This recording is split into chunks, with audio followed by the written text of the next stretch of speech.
ये चीज इस्तेमाल हो रही है भारत की तरफ से? नहीं, देखें, भारत ने तो ऑब्वियसली, बदकिस्मती से भारत तो हमारी जो भी कमजोरी है, या कह लें जो हमारी थोड़ी सी यहाँ मामलात अगर मुश्किल के अंदर जाते हैं, तो उन्होंने उसको बढ़ा चढ़ा के जो है उसको एक्सप्लॉइट करना।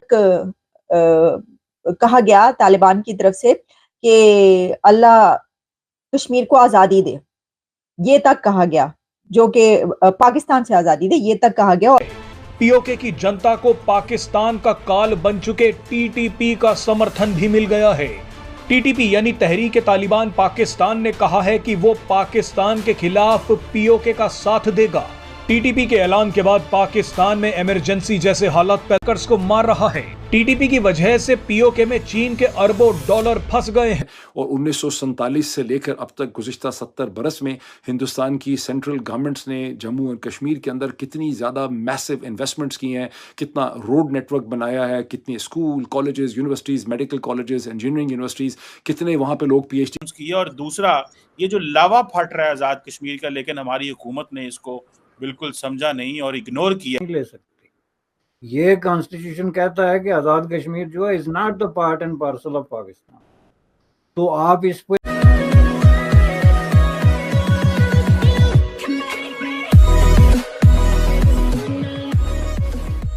नमस्कार दोस्तों। अब पिछले दिनों मतलब कि 1947 से लेकर अब तक अगर आप देखो, पाकिस्तान ने जितने भी दाव चले हैं उसमें से मतलब मोस्टली दाव तो उल्टे ही पड़े हैं, चाहे वो अमेरिका वाला हो, चाहे वेस्टर्न ब्लॉक वाली बात हो, चाहे चाइना वाला बात हो, चाहे अरब कंट्रीज के साथ रिलेशन सुधारने की, या फिर कहे कि उनका यूज़ करके इंडिया को झुकाने की बात हो, या फिर आप कहो कि टीटीपी को सपोर्ट करना हो। ये कई सारे ऐसे एग्जांपल आपको मैं दे सकता हूँ जिसमें सबसे बड़ा उल्टा पड़ा हुआ दाव है टीटीपी वाला, मतलब या फिर आप कहो कि तालिबान वाला।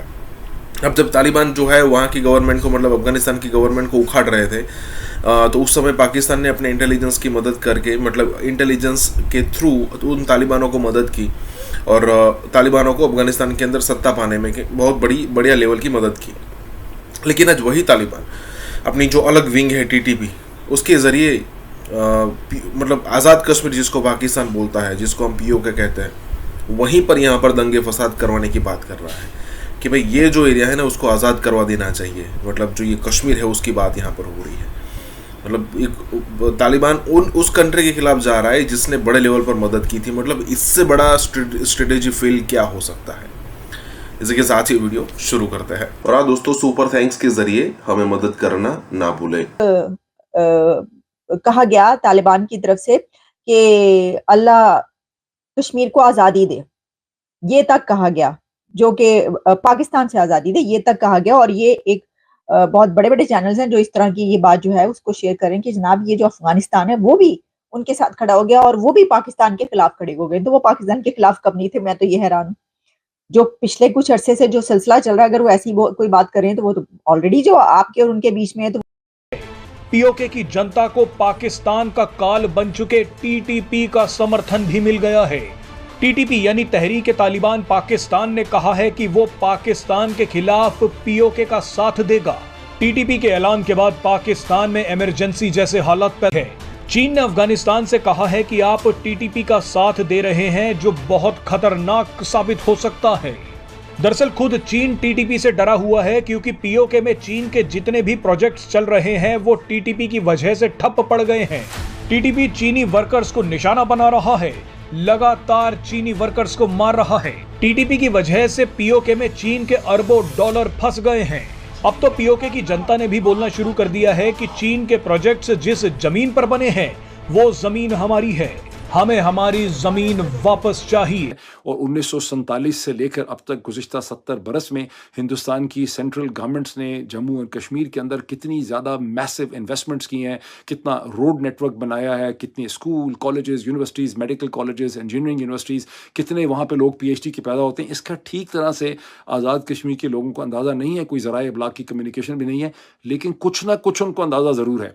बिकॉज मैं जब यहाँ पर गया हूँ, चूँकि तो जब तक मेरे पेरेंट्स पॉइंट्स वहाँ पे थे, मैं जाता रहता था मीरपुर और मुजफ्फराबाद वगैरह भी, तो मैं जब जाता था मुझे लोगों की ये जुमले मुझे ज़रूर मिलते थे कि डॉक्टर साहब ज़रा देखें तो सही कि हिंदुस्तान में मकबूजा जम्मू और कश्मीर के अंदर कितनी इकनॉमिक डेवलपमेंट हुई है, वहाँ कितने PhD लोग कर रहे हैं, वहाँ डॉक्टर कितने ज़्यादा हैं, वहाँ पर इंजीनियरिंग यूनिवर्सिटियाँ, कॉलेजेस, तो ऐसी बातें मुझे सुनने में बहुत ज़्यादा मिलती थी। वहाँ टूरिज़्म कितनी डेवलप्ड है एंड सो ऑन। अब ये फीलिंग भी वहाँ पे रही है। अब जिसकी वजह से जो ये सिक्योरिटी लेंस है और इसकी जो मखसूस रिक्वायरमेंट्स हैं, जिसका मजीद मैं थोड़ा सा एक्सप्लेन भी आपको करता हूँ एक एग्जांपल दे के, उसकी वजह से यहाँ पे ना तो कोई इंडस्ट्री मिड साइज़ की, लार्ज इंडस्ट्री तो दूर की बात है, कोई मिड साइज़ इंडस्ट्री जो है उसने डेवलप नहीं किया। यहाँ पे कोई रीजनल कंपेटिटिव लेवल के बिजनेसेस ने यहाँ ये जो यंग जनरेशन है ये डिफरेंट है और ये अनकंडीशनल पाकिस्तान से मोहब्बत नहीं करेगी। ये कोट किया जाता है साबिक वज़ीर आज़म अनवार अल हक जो हैं वज़ीर आज़म, उन्होंने 2023 में ये पार्लियामेंट की पाकिस्तान की एक फाइनेंस कमेटी में ये बात की थी। ये जो कोट किया जाता है कि ये जो यंग लोग हैं डिफरेंट हैं, हम कह रहे हैं कि जी हमने मकबूजा कश्मीर लेना है, हमें तो पता चला आज़ाद कश्मीर के हमारे हकूकी लोगों को कोई नहीं दिए जा रहे, कि वो सड़कों पे आके डंडे खा रहे हैं, मारें खा रहे हैं और अपने लिए बात कर रहे हैं। और इसको जरा इस एंगल से भी बात कीजिएगा और आज इसको जरा दूसरा पॉइंट भी एड्रेस कीजिएगा। आपको लगता है कि ये जो एक सक्सेस स्टोरी है एहतजाज की, ये गिलगित बल्तिस्तान में भी जो है वो ये मॉडल जा सकता है कि वहाँ पे भी बहुत सारे मसले हैं, वहाँ पे भी लोग सड़कों पे निकलेंगे, एहतजाज करेंगे और अपने हकूक लेंगे, क्योंकि हुकूमत तो होश नहीं ले रही। देखें जी, पहली बात यह है कि जो प्राइम मिनिस्टर की मोहब्बत की डेफिनेशन गलत है। मोहब्बत जो है ना वो नहीं होती जो वो बता रहे हैं। पाकिस्तान से मोहब्बत करना वो कोई तरीका नहीं है।